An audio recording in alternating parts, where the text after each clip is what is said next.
Baiklah, sebelum kita memasang sebuah Kali Linuxnya, kalian harus mengerti apa itu VirtualBox, teman-teman.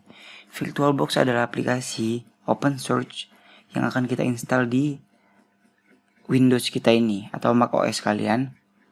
Nah, ini disebut dengan virtualisasi, yang dimaksud adalah membuat mesin PC yang berjalan secara independen di atas sistem operasi utama. Contoh, kita menggunakan Windows, kita dapat menggunakan Linux, macOS, Ubuntu, dan lain-lain di sistem hardware kita ini. Segala bentuk hardware yang berkaitan dengan mesin virtual semuanya disimulasikan oleh host PC, teman-teman. Sehingga semua ini berdiri di atas satu hardware ya, teman-teman. Dengan menggunakan VirtualBox, kita seolah-olah memiliki berbagai macam perangkat PC, atau bisa dibilang memiliki berbagai macam sistem operasi tanpa harus memiliki perangkat aslinya. Kita nggak perlu download Linux, nggak perlu melakukan dual boot. Jadi kita untuk belajar menggunakan VirtualBox saja ya, teman-teman. Jadi nggak usah takut.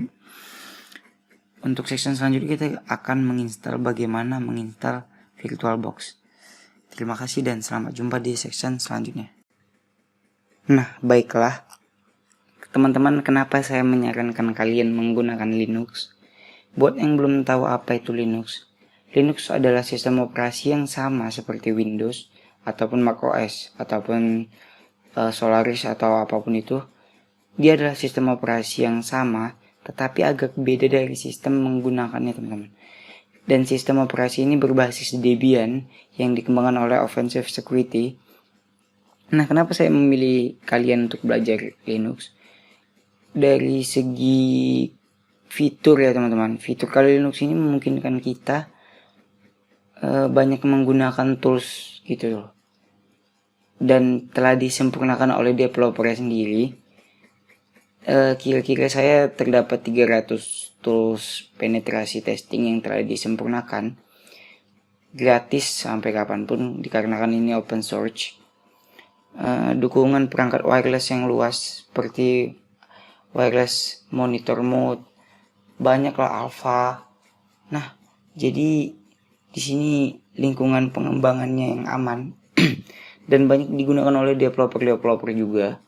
Tetapi dari sisi kekurangannya, teman-teman ya, sistem operasi Kali Linux ini sulit untuk dipelajari. Nah, banyak yang nggak menggunakannya karena ribet ya, teman-teman. Apalagi untuk kita orang awam yang belum sama sekali megang komputer dan jarang megang komputer, langsung ke Linux bisa berabi.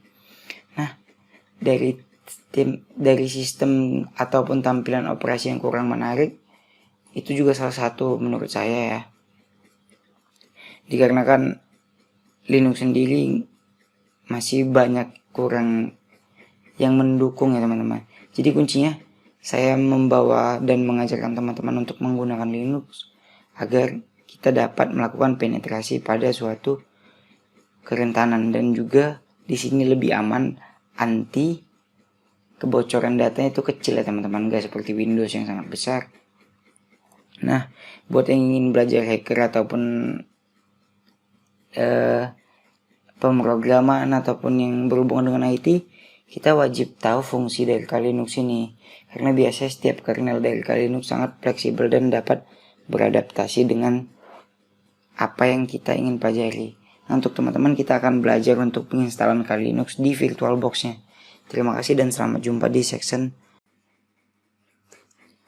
Nah, kali ini kita akan melakukan instalasi pertama kita. Apa yang akan kita install? Di sini kita akan menginstal yang namanya VirtualBox.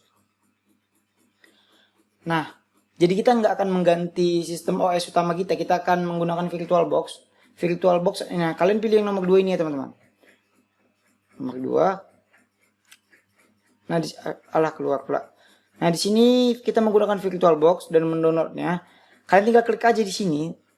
Di sini ada tulisannya Windows Host. Kalian ketik Windows Host 103 MB, teman-teman. Kalian ketik save file. Karena saya udah download di sini. Nah, jadi saya nggak perlu download lagi.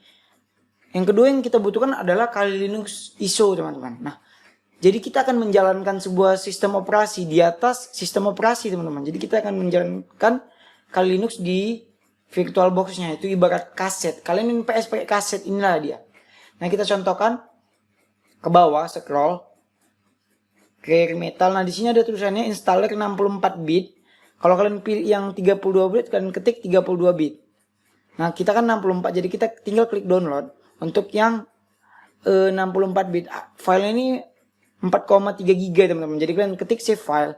Nah, ketika kalian ketik save file, dia akan langsung mendownload. Dan pada section selanjutnya, kita akan belajar bagaimana menginstal atau memasangnya terhadap VirtualBox itu sendiri, teman-teman. Hello society. Sekarang kita akan memasang Kali Linux-nya pada VirtualBox-nya. Untuk namanya sendiri, kalian boleh isi sesuka hati. Dan untuk tipenya kalian pilih Linux. Versinya kalian pilih Debian 64, boleh 32 juga, tergantung versi kalian. Untuk RAM-nya sendiri saya menggunakan 4 GB dikarenakan RAM saya 8. Kalian boleh pakai 2 atau 3 GB, suka hati kalian aja. Oke, next. Default tetap jangan diubah, next. Default juga. Nah, untuk penyimpanan kalian boleh pilih. Saya nggak terlalu banyak pakai, jadi saya menggunakan 34 GB aja, boleh 30, sesuka hati kalian aja. Oke, kita langsung ke settingnya. Sebelum menggunakannya kita harus menyeting dulu. Kita langsung ke sistem aja, prosesor. Kita enable dulu networknya. Kita tambahkan prosesornya menjadi 2. Untuk displaynya sendiri, video memori nggak terlalu penting, cuman saya tambahin aja biar enak aja nonton video di kalinya nanti. Tergantung kalian mau berapa, suka hati. Storage-nya, penyimpanannya empty-nya boleh kita hapus, remove aja. Kita tambahin di klik kiri buletan itu, tambah. Nah, file download Kali Linux tadi kalian cari, dan itu kan file ISO. Jadi kalian klik aja untuk tambahkan filenya di sini. Oke, kita klik langsung, kita klik oke.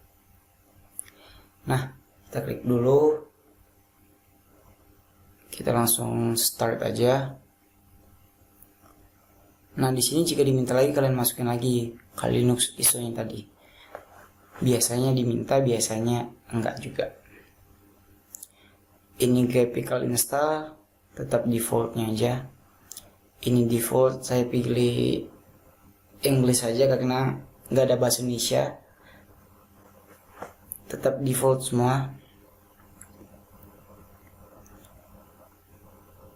Di sini akan diminta beberapa permintaan kepada kalian, seperti nama user, password, dan seperti itulah.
Nah, untuk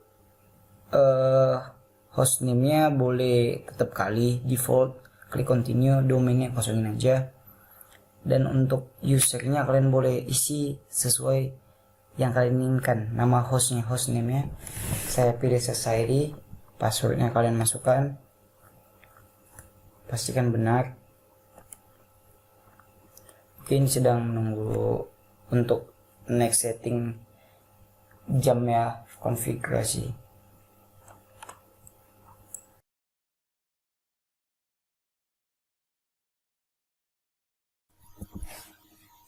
Oke, di sini akan diminta zona waktu. Jika kita biasa menggunakan zona waktu Indonesia, Di sini kita menggunakan zona waktu internasional loh.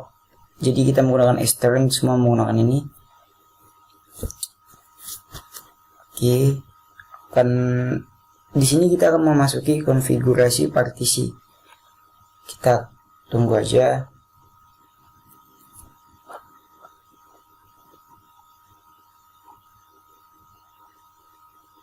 Nah, di sini kalian pilih defaultnya aja. Default juga. Next. Continue. Yes.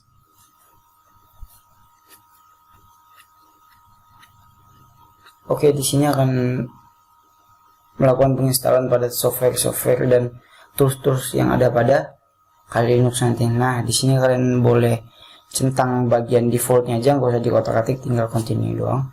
Nah, setelah itu akan ada pertanyaan berikutnya, kalian boleh pilih yes. Dan di sini akan diminta 2 pertanyaan, kalian pilih yang bawahnya. Klik next. Dan kita sudah menginstal Kali Linux kita. Hello guys, kali ini kita akan menambahkan sedikit settingan kepada Kali Linux kita dikarenakan kita ingin full display, full layar. Jadi kita langsung aja ke device, input Fbox nya langsung aja. Kalian nggak perlu tahu ini file apa, nggak perlu tahu semua file ini. Yang perlu kita tahu adalah Fbox kan ya. Langsung aja kita copy direktorinya, kita buka terminal Kali Linux nya. Tunggu agak nge-lag ya. Langsung aja kita masuk ke desktopnya. Kita cari file tadi itu karena hidden ya. Kita masukkan direktorinya, kita buka list direktorinya. Di situ bisa dilihat ada Fbox Linux Edition, gitu aja kita jalankan. Lupa sudonya. Kita paste. Masukkan password kalian. Gak perlu tahu ini file apa, gak perlu tahu. Nggak penting juga. Kita klik yes dan kita tunggu sampai file ini menyelesaikan tugasnya. Oke, sudah mau siap. Setelah dia meminta, dia akan melakukan restart. Kita harus melakukan restart pada sistem kita jika ingin melakukan full screen ya. Oke, sebelum itu kita masuk dulu ke directory Kali Linux-nya. Untuk itu kita klik cd etc apt. Nah, disitu ada search list. Kalian bisa buka nano itu seperti text editor ya, cuman di Kali Linux dia udah default jadi nggak perlu download. Nah, di sini kan ada tanda pagar itu di deep searchnya, kalian hapus lagi, klik Ctrl S. Sudah selesai, Ctrl X sekali lagi. Nah, baru itu kita reboot. Itu repository ya, biar kita bisa update dan upgrade jadi lebih enak. Nah, kalau mau melakukan sesuatu kenapa harus sudo, dikarenakan kita nggak menggunakan root user, jadi kita harus pakai sudo. Ntar kita gunakan gimana cara menggunakan root user, tapi untuk sementara kita nggak perlu sampai sana. Kita belajar aja dulu ini gimana sistem dari Kali Linux-nya dan belajar command prompt ya. Oke.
Oke, Kali ini kita sudah melakukan restart pada Kali Linux kita.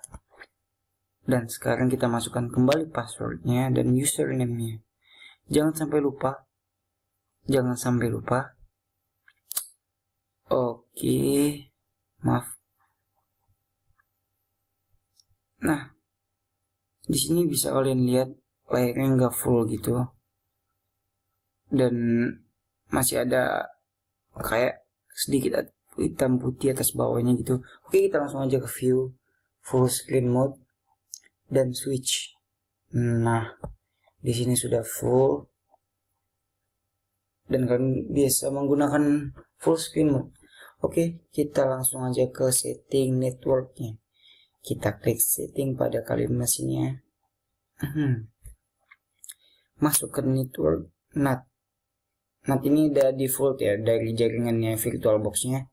Tapi kalau kita lihat dari ifconfig, alamat IP address kita berapa? Sudo ifconfig. Masukkan password kalian. Nah, di sini alamat IP address adalah 10.0.2.15. Nah, kalau kita lihat di IP address-nya Windows kita ketik ifconfig. Perbedaannya menggunakan if dan if ya. Nah, di sini 172.20.10.6 berbeda dari NAT network. Oke, cara mengatasinya biar sama seperti Windows gimana? Oke, langsung aja kita klik lagi ke settingnya. Networknya kita klik dari NAR tadi ke bridge adapter. Ini udah default, jangan diotak-atik lagi, biasanya udah default. Allow all dan kita klik aja oke. Oke, next one. Sekarang kita kembali ke Kali Linuxnya, kita hapus dulu terminalnya, kita bersihkan. Setelah kita bersihkan, kita buka lagi ifconfig-nya. Nah, disitu sudah sama seperti Windows mesin. Oke, kalian sudah bisa melakukan transfer file menggunakan web Apache server. Terima kasih. Sampai jumpa lagi. Baiklah, kita sudah sejauh ini yang sudah bisa menginstal Kali Linux pertama kita. Dan sekarang waktu kita belajar perintah Kali Linux. Oke. Di sini kalian bisa mengetikkan ls. ls itu adalah list. List itu adalah list directory, atau bisa dibilang kita dapat melihat sebuah isi dari directory itu. Ini contohnya lsall.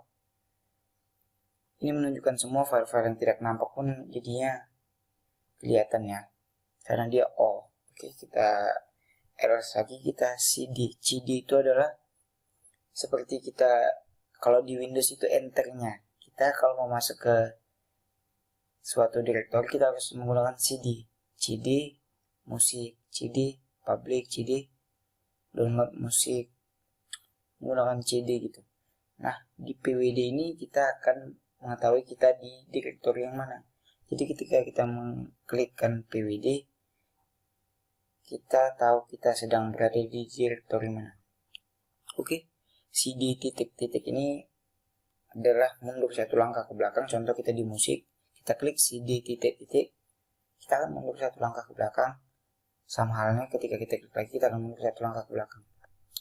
Oke, ini kita sudah sampai ke directory root ya. Nah, di sini kita akan coba membuat directory. Namanya, kita masuk dulu ke desktop. Setelah kita masuk ke desktop, kita buat dulu. Kalau mau buat directory di sini kita harus menggunakan command mkdir, make directory. Oke, kita klik make directory, kita contoh hello. Kita klik. Nah, di situ ada directory hello-nya, bisa kalian lihat. Setelah direktorinya dibuat, kita bisa melihat kita sedang berada di mana. Nah, di sini kita coba masuk ke directory hello, kita ketikkan cd hello. cd itu ibarat enter ya di Windows. Oke, kita coba buat file ya. Nano ini text editor ya. Jangan lupa sudonya dikarenakan kita belum memakai root user. Oke, kita sudah membuat file di sini. Ini cuman sekedar file biasa, mencontohkan aja. Oke, kita import soket ini, bangun jaringan ya menggunakan Python. Oke, Avinet.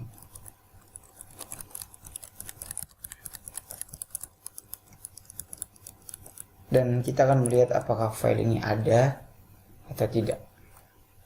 Oke, setelah siap kita klik Ctrl S, Ctrl X. Nah, kita ketik ls. Nah, di situ ada filenya. Cara melihat file ini gimana tanpa harus membukanya? Oke, kita klik chat text.py. Nah, di situ kita sudah melihat isi dari file tersebut. Cara menghapusnya gimana?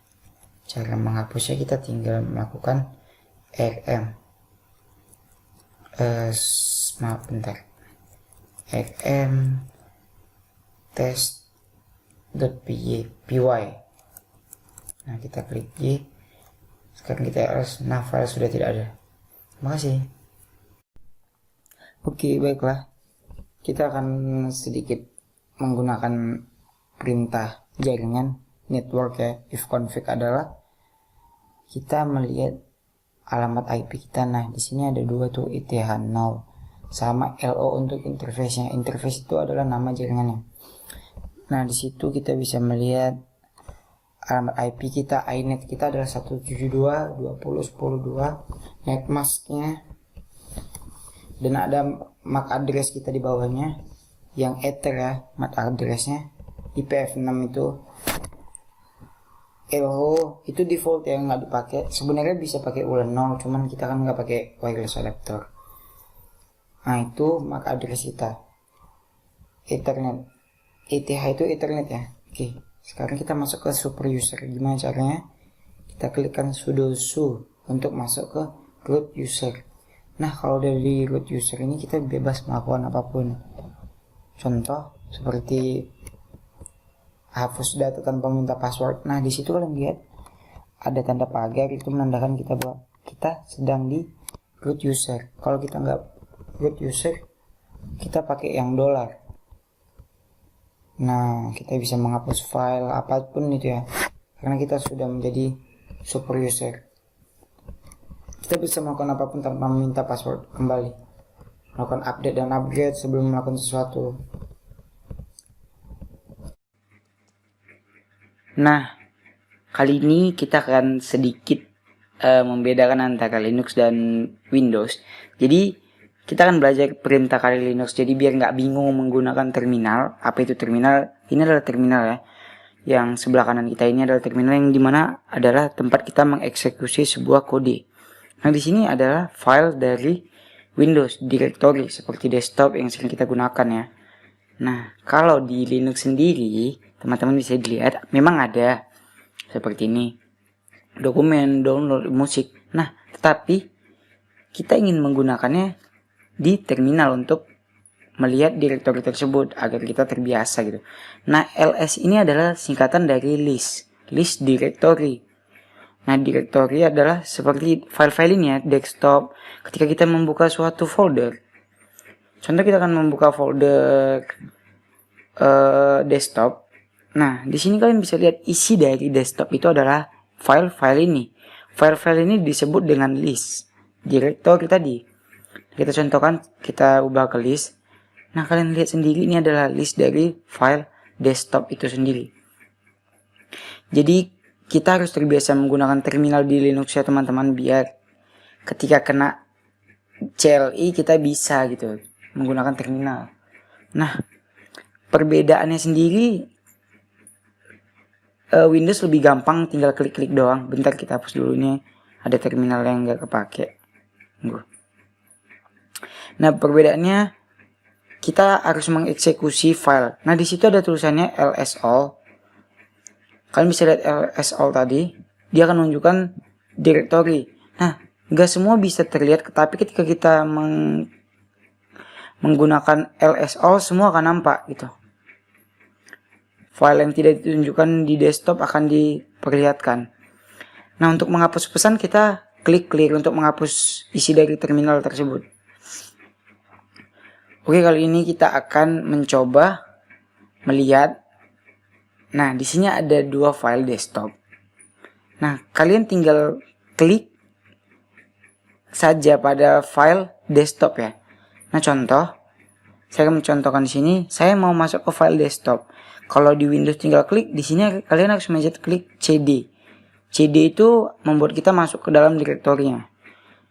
Contoh, di dalam file desktop ada file lagi ya, ada list. Nah, di situ ada Hello di Kali Linux-nya. Nah, buat teman-teman yang ingin mundur 1 langkah ke belakang, contoh kita udah berada di file desktop nih tadi, ya kan? Kita di direktori desktop, kita ingin balik lagi ke PC. Nah, kalau di sini cara mundur 1 langkahnya itu klik CD titik-titik. Nah, di sini kan kita di direktori desktop nih, kita mau mundur 1 langkah, klik CD titik-titik. Nah, ini kita sudah mundur 1 langkah. Nah, bisa dilihat kita mundur 1 langkah. Untuk mundur 1 langkah, klik lagi CD titik-titik lagi. Bisa dilihat kita balik ke direktori utama. Nah, kita akan hapus dulu. Sebentar. Oke. Kita akan belajar menghapus ya, menghapus file. Contoh, kita akan menghapus sebuah file atau foto. Nah, di sini kalau di Windows langsung terhapus ya, klik kanan delete, terhapus. Sebenarnya di GUI-nya Linux juga bisa, cuman kita harus membiasakan diri dengan terminalnya juga. Nah, coba kita contohkan ketika kita menghapus file di Kali Linux terminalnya. Kita cari dulu file yang akan kita hapus di sini. Nah, saya akan mencontohkan di sini ada handshake 01 CSF ya. Kita copy dulu. Nah, cara menghapusnya gimana? Kita klikkan dulu sudo karena kita belum super user ya. Nah, kita masukkan command rm, itu adalah remove file. Nah, kita copy, kita hapus. Masukkan dulu password sudonya.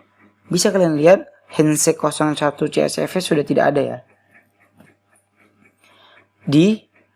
Nah, dari sini kita akan mencoba menghapus direktori. Buat teman-teman, perbedaannya ada bedanya ya ketika kita menghapus file foto biasa dengan direktori. Nah, di sini ada direktori, saya akan mencontohkan. Ini aja saya hapus. Kita akan mencoba hapus ini. Ini adalah file direktori ya. Perbedaannya kita tinggal hapus saja. Gak ada perbedaan sama sekali di Windows untuk file yang akan dihapus menggunakan terminal. Nah, ketika di terminal Linux, kita akan membuat dulu file direktori. Sebentar, kita akan masuk dulu ke desktop ya, biar nampak aja. Tapi nggak usah, kita buat aja di sini direktori hello friend. Nah, di situ bisa kalian lihat ada direktori yang menamakan hello friend. Nah, langsung aja kita coba hapus dengan menggunakan komen yang sebelumnya rm ya. Apakah bisa? Tidak bisa, dikarenakan rm hanya bisa menghapus file, bukan directory. Nah, jadi gimana caranya? Kita klik rm di remove directory. Nah, kita klik file directory yang akan kita hapus. Nah, di sini bisa kalian lihat file directory tadi sudah tidak ada, teman-teman. Baiklah. Nextnya kita sudah belajar agak banyak ya, agar bisa mengerti.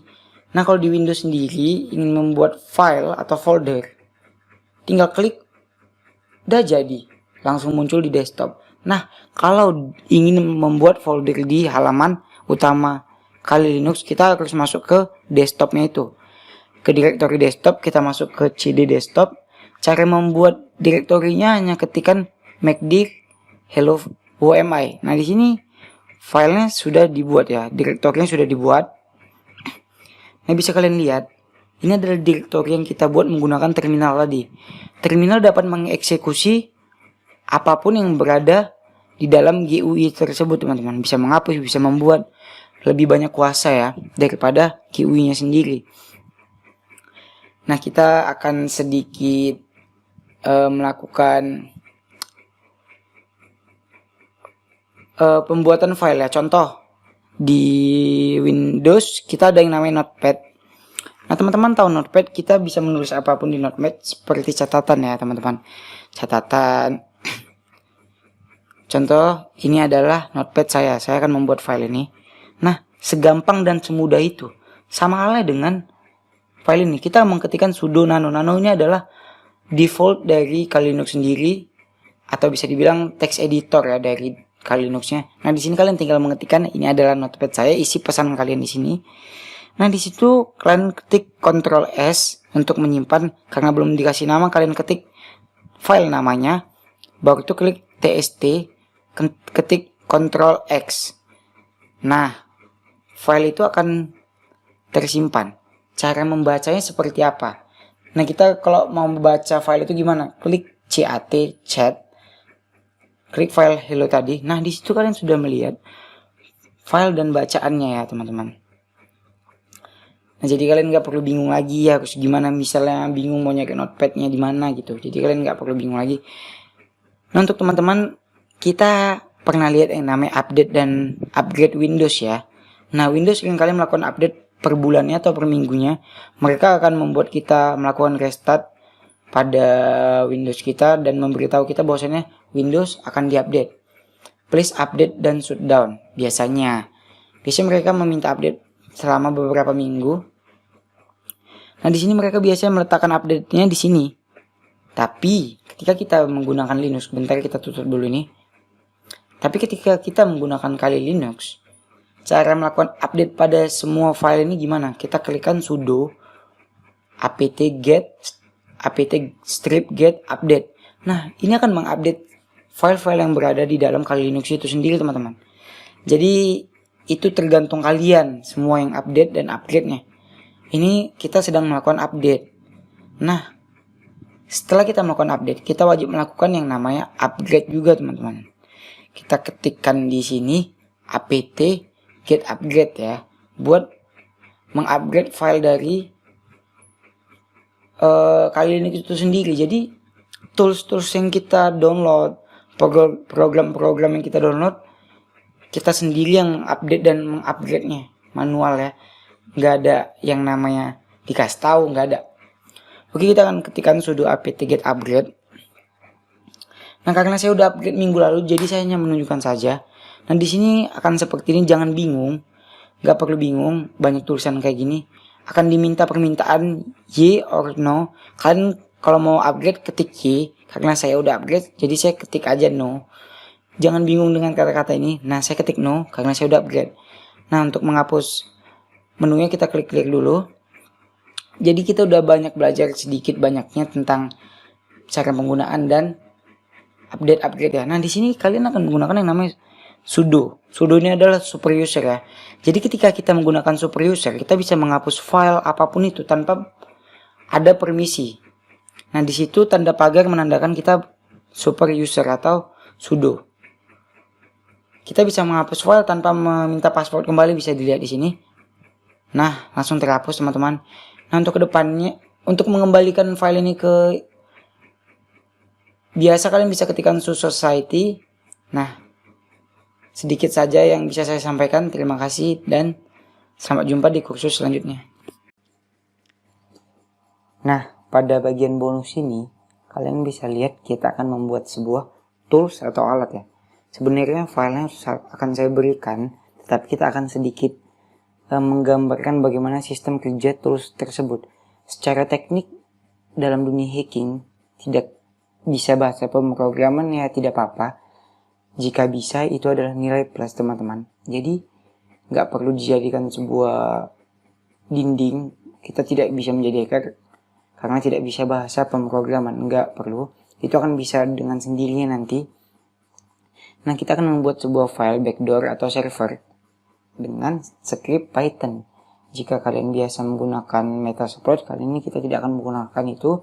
Nah, kita akan langsung saja bagaimana cara dan sistem kerja dari Python tersebut, teman-teman. Nah, di sini saya membuat backdoor dan server. Sebenarnya file sudah ada, jadi saya hanya mencontohkan sedikit bagaimana sistem kerjanya. Di sini saya menggunakan yang namanya Sublime Text. Nah, kalian bisa langsung download Sublime Text di browser atau bisa langsung klik ini di terminal ya, apt get install Sublime Text. Nah, kalian tinggal klik itu aja. Nah, kita langsung saja bagaimana sistem kerja dari backdoor ini. Nah, backdoor ini akan kita pasang di komputer korban. Server akan dipasang di kita ya. Jadi kita akan membuat servernya dulu. Sebelum itu kita akan melihat di sini kanan bawah ini kita menggunakan Python, teman-teman. Kalian bisa lihat atau klik ke bawah, scroll ke bawah, banyak sekali bahasa pemrograman. Nah, di sini kalian pilih yang namanya Python. Nah, itu Python tadi. Kalian klik aja. Kita langsung aja bagaimana cara kerja awalnya. Di sini kita akan import library, import socket ya di Python untuk membangun jaringan atau membangun koneksi antara backdoor dan server. Kita ketik di sini sock sama dengan, jangan bingung, saya akan jelaskan nanti. Socket, titik socket, buka kurung. Ketika kalian menekan buka kurung, dia akan otomatis menutup pada bagian ujungnya ya. Socket of init. Ini adalah default dari library Python ya. Di sini kita buat sockbin ya untuk mengikat IP. Nah, kita klik sockbin IP kita, teman-teman. Buka tanda kurung 2 kali, tanda petik 1, masukkan IP, alamat IP kita. 172.20.10.2 ini adalah alamat IP saya. 555 itu adalah port ya, teman-teman. Nah, di sini saya akan membuat print untuk mencetak bahwasannya kita akan mendengarkan koneksi masuk. Kita buat buka kurung lagi di dalamnya, klik tanda tambah. Maaf, saya lupa petik atasnya untuk menyatakan ini dibuat mencetak ya. Nah, di sini kita tulis listening connection. Listening incoming connection. Nah, jadi kita akan mendengarkan sebuah koneksi di sini, teman-teman. Maaf jika bahasa saya kurang dimengerti, tapi ini adalah hanya sedikit gambaran tentang codingnya, meskipun ini tidak tentang coding. Nah, listening for incoming connection adalah mendengarkan koneksi yang masuk. Di sini kita akan membuat, bentar, ini salah. Kita buat dulu sock listen, ini salah nih. Kita apa benar? Enggak, kita buat dulu sock listen. Buka kurung 5. Dia akan mendengarkan 5 koneksi masuk. Nah, kita akan membuat target IP, alamat IP ya. Sock accept. Nah, di sini kita print lagi untuk menerima koneksi masuk jika terhubung ya, teman-teman. Kita klik strip, petik di atas, kita buka kurung, tambah connected from the target. Di sini akan mendengarkan koneksi masuk ketika kita masuk. Nah, kita klik sama dengan koma setelah petik atas, tambah str. Str itu adalah string itu dieksekusi untuk sebuah IP yang ada di sini, teman-teman. Saya agak susah menjelaskannya dikarenakan ini bukan codingnya, bukan kursus pemrograman. Nah, di sini saya buat lagi target communication.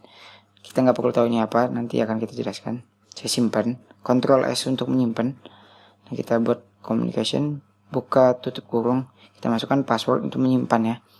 Nah, setelah file ini selesai, kita akan coba menjalankan ini ya, script ini. Kita klik di sini. Apapun script yang diawali dengan P harus dimulai dengan Python 3 server P. Itu adalah kesingkatan dari Python. Nah, di sini salah. Socket. Di manakah letak salahnya? Kita lihat, ketika dia salah, dia akan menunjukkan salah dan tidak akan jalan, teman-teman. Nah, di sini saya salahnya di koma ya. Satu saja salah dia bisa error ya. Jadi kita simpan, ganti titik. Nah, kita coba lagi. Nah, di sini kalian bisa lihat listening for incoming connection. Jadi ketika koneksi benar-benar telah masuk, dia akan masuk ke connected from the target, teman-teman.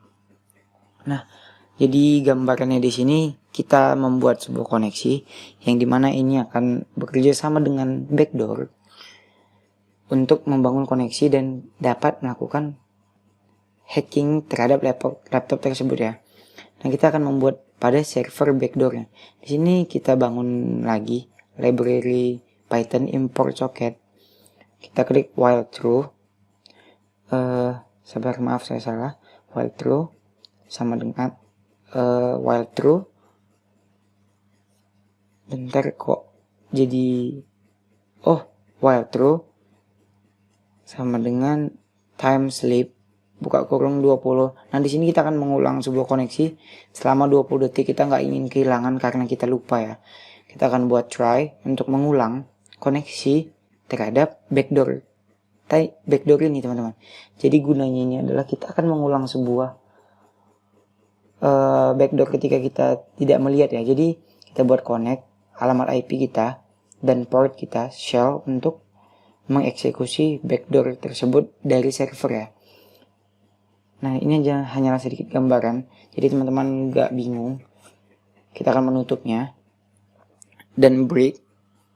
Nah di sini kita klik mundur ke belakang accept, kita klik enter, pindah ke bawahnya. Nah di sini kita klik connection agar dia mengulang kembali teman-teman. Jadi gambaran dari ini dia akan mengulang kembali ketika kita lupa atau sedang tidak sempat ya. Nah di sini kita klik S, kita buat lagi soket seperti yang di server tadi teman-teman. Buat jaringan koneksi, kita klik soket lagi, IVNet, jangan lupa titik jangan koma, soket. Nah di sini kita buat sock stream. Kita sedang membangun koneksi antar backdoor dan server. Nah kita buat di sini connection ya, connection buka kurung. Nah di sini akan kita simpan dulu, Ctrl S untuk menyimpan. Nah teman-teman bisa lihat di sini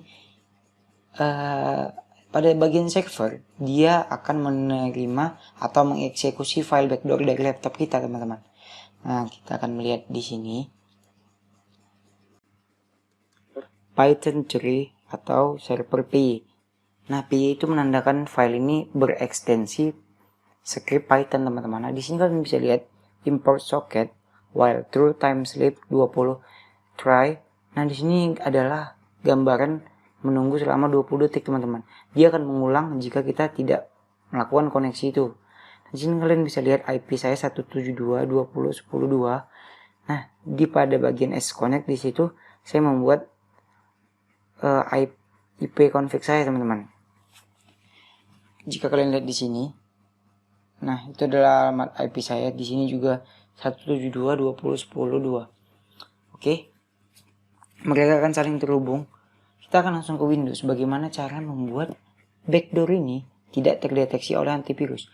Nah di sini kita contohkan, file ini sudah berada di Windows dan akan kita sisipkan foto, jadi tidak ketahuan dan seakan-akan itu adalah sebuah foto biasa dan tidak ada titik kecurigaan. Di sini kita bisa ganti dengan alamat IP kita yang tadi. Nah di Kali Linux alamat IP saya adalah 172.20.10.2. Nah kalian bisa simpan file ini tadi di Windows, entah kalian menggunakan apa. Nah setelah itu kalian simpan atas nama backdoor. Saya buat backdoor 2, back-nya 2 ya, titik .py. Python saya ganti all files. Saya buat di desktop teman-teman. Nah saya save. Bentar. Nah, di sini kalian bisa lihat ada beberapa yang tidak kalian ketahui. Jadi, kalau dibahas semua akan lama ya, teman-teman. Jadi, kita masuk saja ke sini. Kita buat backdoor yang ini, yang baru tadi ini. Kita lihat lagi. Nah, di situ alamat IP saya. Alamat IP untuk Kali Linux. Jadi, ketika saya menghubungkan akan terhubung backdoornya. Nah, ini tidak akan bisa langsung digunakan. Kita harus mengubahnya menjadi exe atau ekstensinya kita ubah jadi aplikasi Windows ya. Nah kita ke command prompt, kita klik py installer. Nah buat kalian yang belum melakukan installer pada Python ini, kalian bisa langsung aja install.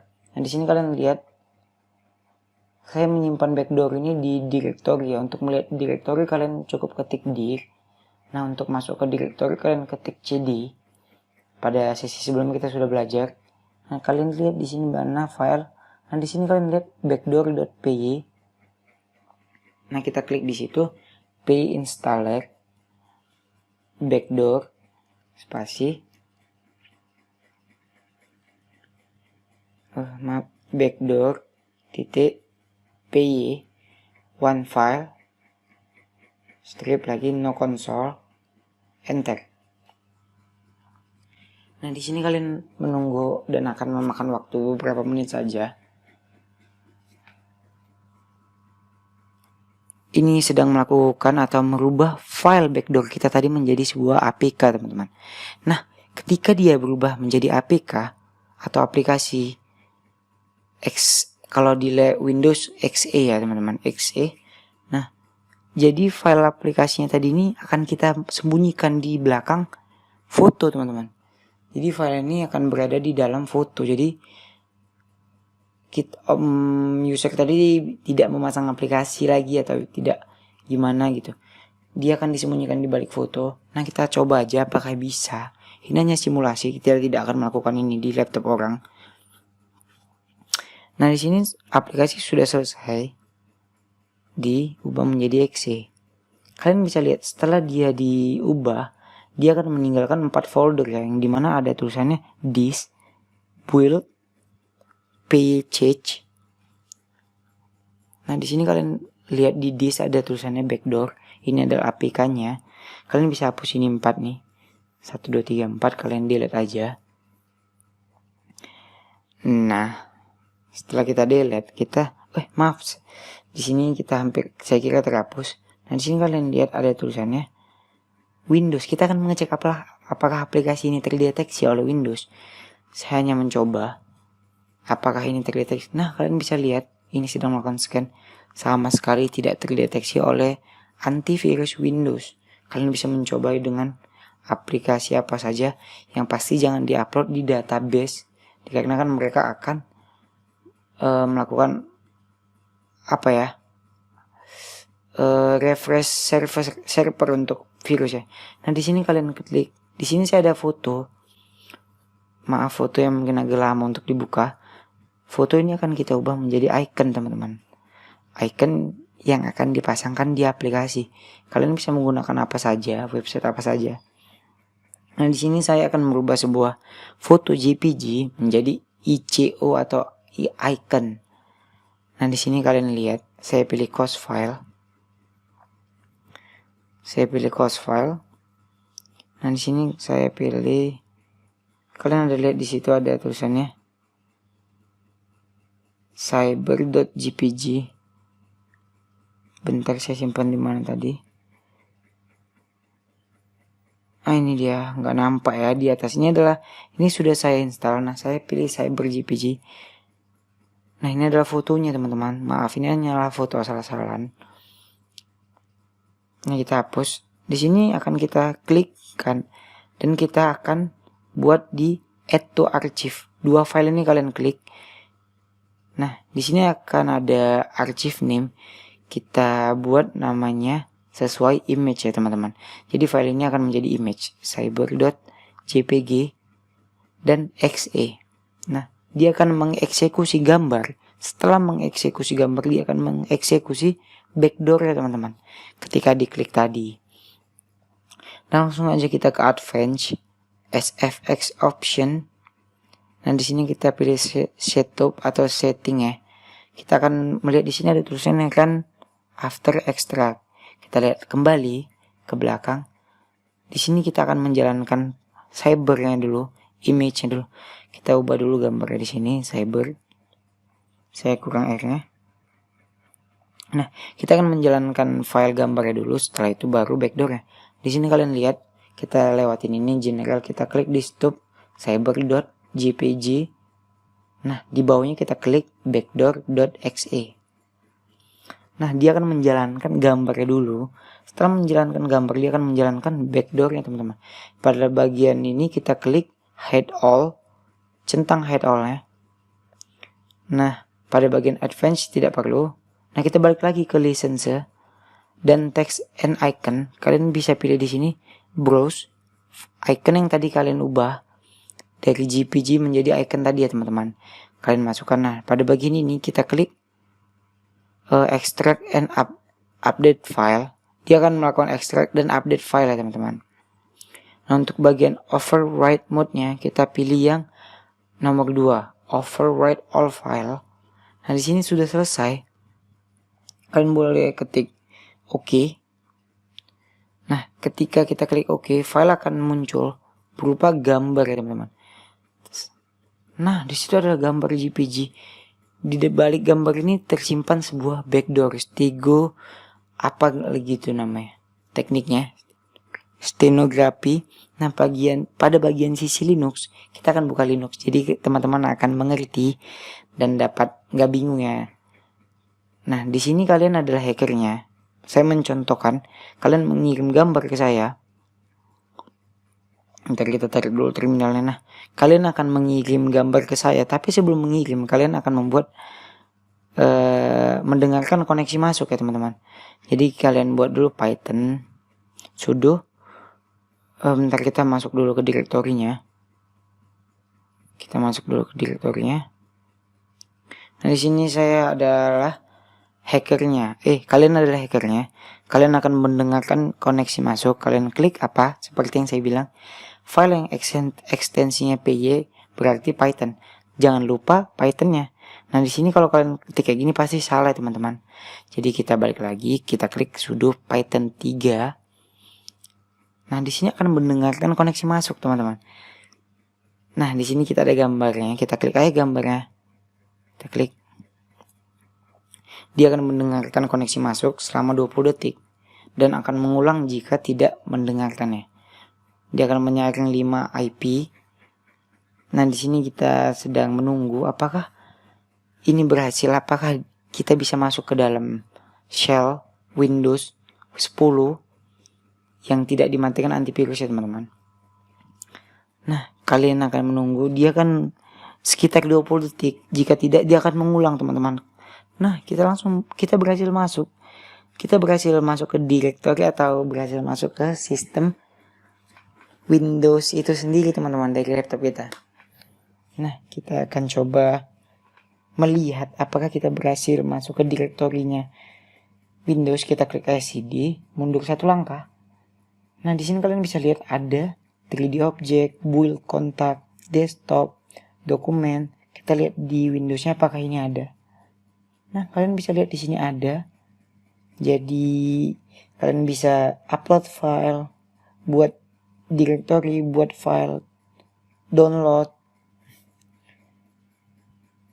Nah, kalian bisa melihat saya akan mencoba masuk ke desktop dan saya akan membuat sebuah directory di desktop.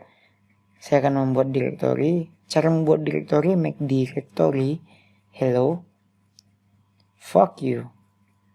Nah, di sini kalian bisa lihat directory akan muncul dari laptop kita teman-teman. Kita membuatnya dari laptop kita dan akan muncul di laptop korban. Jadi itu hanya sedikit gambaran dan bonus. Jadi buat teman-teman yang ingin belajar bahasa pemrograman, saya sangat recommended.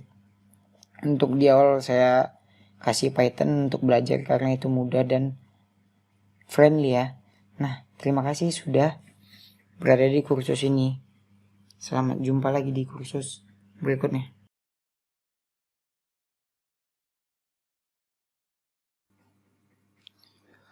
Baiklah, kali ini kita akan membuat dompet wallet digital ya teman-teman. Jadi kalian akan belajar sedikit bagaimana melakukan transaksi dan bagaimana membuat crypto wallet ya. Nah, di sini ada tulisannya Electrum Bitcoin Wallet. Langsung aja kita klik.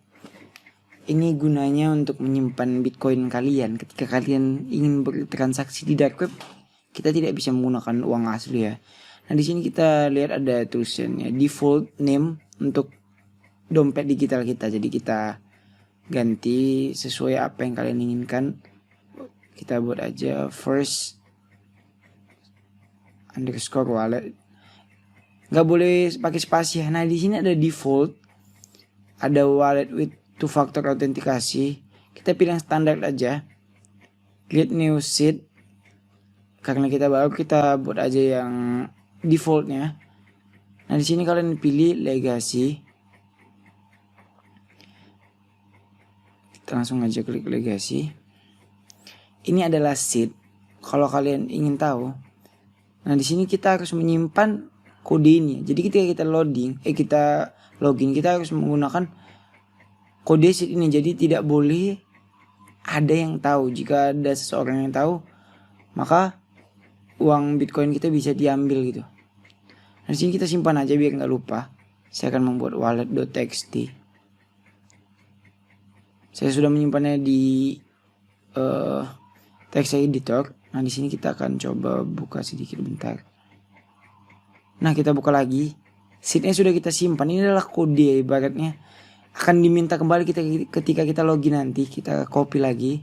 Jangan sampai hilang. Kalau bisa dihafal. Kalau bisa disimpan, simpan aja nggak apa-apa. Nah, kita klik next. Dia akan meminta password. Kita masukkan password kita yang tadi.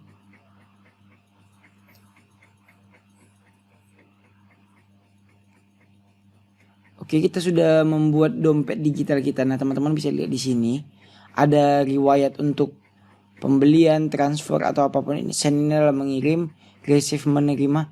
Nah, di sini kalian bisa melihat ada settingan wallet, view tools, help. Nah, di sini kita menggunakan Tor ya, jaringan Tor network, jadi lebih private sekali. Di sini tempat mengirimkan Bitcoin. Jadi ketika kita ingin melakukan pengiriman, kita minta addressnya atau alamat dari penerimanya. Nah, untuk kita menerima Bitcoin, kita bisa klik pada receive. Di sini ada tulisannya expire after. Jadi ketika kita berbagi alamat Bitcoin, kalian bisa pilih ada yang 10 menit, 1 jam, 1 hari, 1 minggu, dan selamanya. Nah, kita cobain 10 menit. Kita klik new address. Kalian bisa lihat ini sudah terbuat ya. Nah, kita bisa berbagi address kita. Di sini ada yang namanya QR code. Jadi ketika kita klik QR code dan kita bagikan kepada orang yang ingin mentransfer kita Bitcoin, mereka tinggal melakukan barcode ya teman-teman. Jadi uang bisa langsung ke dompet wallet cryptocurrency kita. Nah, untuk perubahannya kalian bisa pilih mau kapan aja dan sampai kapan. Boleh seminggu, boleh beberapa hari, boleh sejam. Kalian tinggal copy QR code-nya di HP kalian. Boleh tinggal copy addressnya, deskripsinya. Nah, jadi ketika orang ingin mengirimnya, kalian tinggal memberikan QR code itu loh sendiri gitu. Untuk session selanjutnya kita akan sedikit belajar lagi tentang bagaimana menggunakan ini. Selamat jumpa di section berikutnya.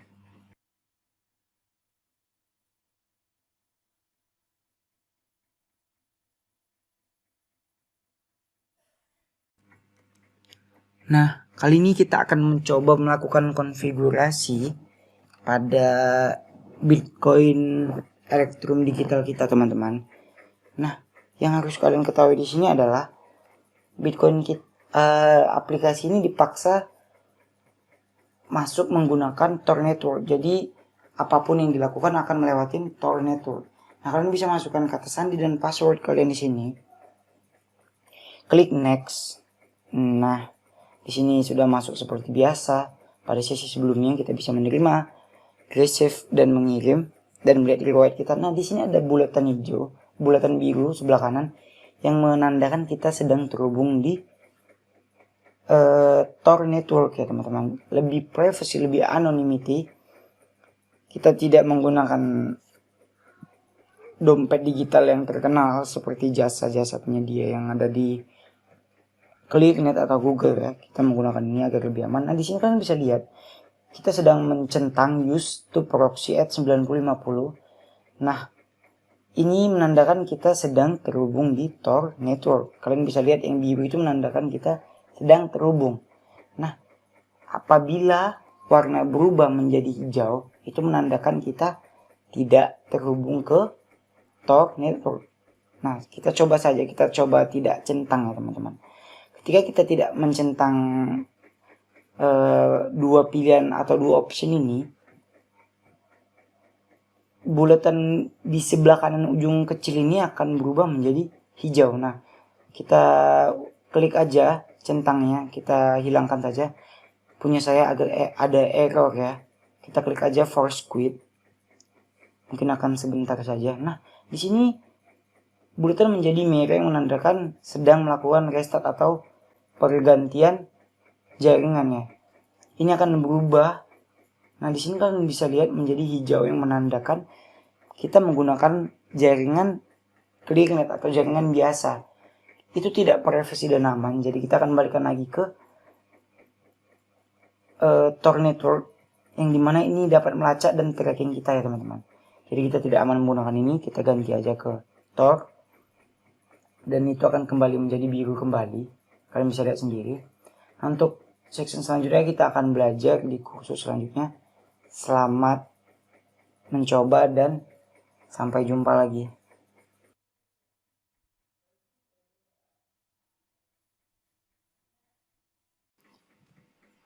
Nah, di sini saya akan mencoba memberikan sedikit penjelasan lagi bagaimana menghubungkan, misalnya kalian berada di laptop yang berbeda.